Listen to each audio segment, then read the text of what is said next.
kabiguan at tagumpay. Ano nga ba mga ito?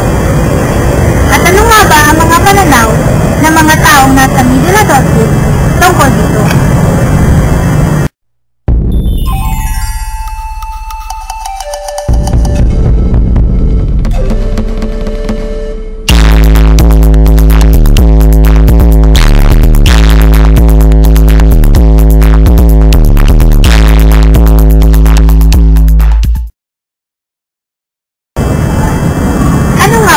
Ang socio-emotional development in middle adulthood.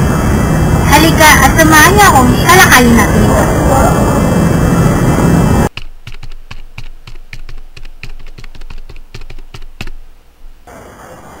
Unang pumapasok sa isipan natin ay ang pagiging mas responsable ng isang tao sa panahong ito. Maraming bagay ang nabubuo dahil ang mga tao ay mas matured na ang pag-iisip. Kung mapapansin nyo, ang mga taong nasa middle adulthood ay mas nagiging abala sa kanilang pang-araw-araw na buhay dahil nga may mga bagay na silang isinasaalang-alang tulad ng pag-ibig, pamilya, trabaho, kaibigan at responsibilidad. Ngayon naman ay matutunghayan natin ang pananaw ng isang 35-year-old man tungkol sa kanyang socio-emotional development. Sa edad niyo po ngayon, kamusta naman po yung pakikisama niyo sa ibang tao? Kamusta naman yung samahan niyo sa trabaho niyo? Sa trabaho, mga kasamahan ko, okay naman. Pagamat yung mga ilan kasama ko na mahirap. Kasama, pakibagayan. Dahil nga sa iba't ibang ugali nila eh. Pero sa akin, nag-a-adjust na lang ako para maiwasan yung hindi pagkakaunawaan. Yung samahan namin sa loob ng trabaho. Ano po yung mga naging obligasyon na ninyo ngayon? Obligasyon sa pamilya? Trabaho? Pamilya. Sa pamilya naman, pagkagaling ko ng trabaho, pagod ako. Bilang ama ng tambayan, ginagampanan ko pa rin kung bilang asawat anak, asawa ko, kung ano may mga pagkukulang ko, pinupunan ko tayo. Kung sa anak ko naman, kung ano pa ang kailangan niya, lalo sa samahan namin, ginagawa kong yung bilang isang ama. So, may time pa po ba kayong maglibang kasama ang pamilya niyo? Oo naman. Kailangan yun eh. Relaxation, family bonding, ang tawag anak ko. Kailangan yan. Pero may time naman. May mga bagay na mas nabibigyang pansin during middle adulthood. At ito ay ang mga sumusunod.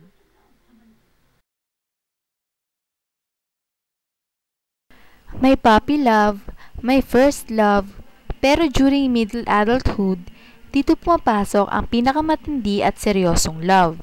Dahil dito, mabubuo ang isang family at magdedesisyon na magsama ang dalawang tao.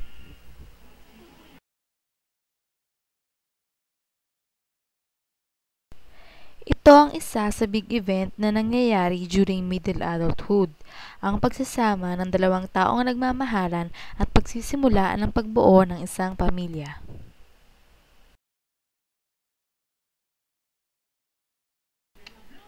During middle adulthood, companionate love increase. At dito nagsisimula ang pagkakaroon ng isang pamilya. Dito na makikita ang mga obligasyon ng isang magulang sa kanilang mga anak. During this stage, ang mga magulang ay nagiging responsable na para mapunan ang pinansyal at pangangalaga sa kanyang pamilya. The typical parents na ang ama ang nagtatrabaho para masuportahan ang pangangailangan ng pamilya at kadalasan nagbibigay ng parusa sa kanyang mga anak. At ang ina naman na laging nasa bahay, gumagawa ng mga gawain at laging nakakasama ang kanyang mga anak.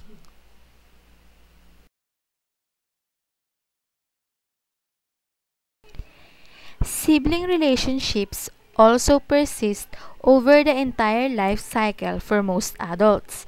85% of today's adults have at least one living sibling.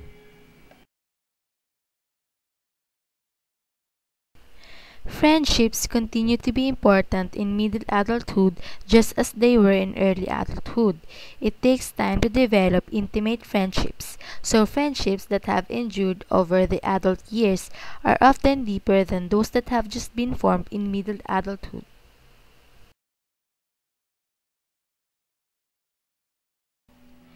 Responsibilidad sa pamilya at sa trabaho. Yan ang madalas na obligasyon na ginagampanan during middle adulthood. Responsibilidad nila na maibigay ang maginhawang buhay para sa kanilang pamilya. At responsibilidad din nila na magtrabaho ng maayos para sa magandang kinabukasan.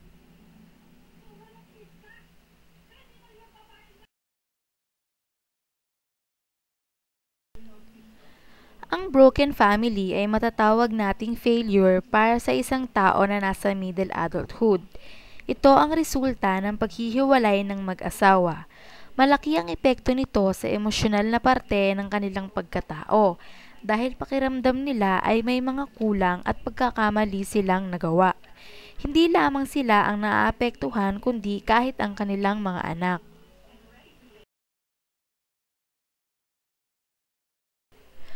Paano ba nagkakaroon ng achievements ang isang tao na nasa middle adulthood?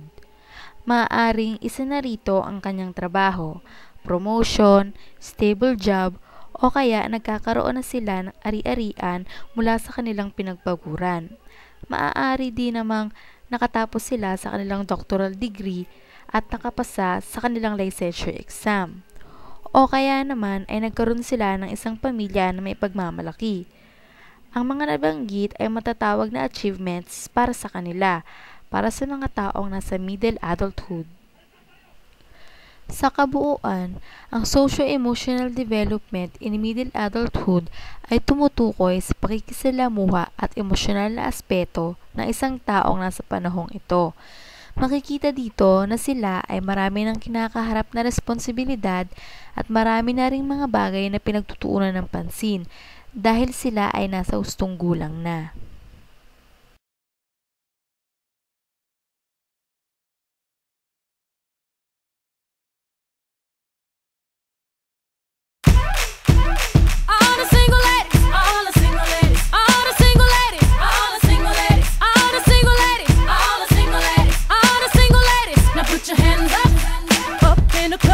Just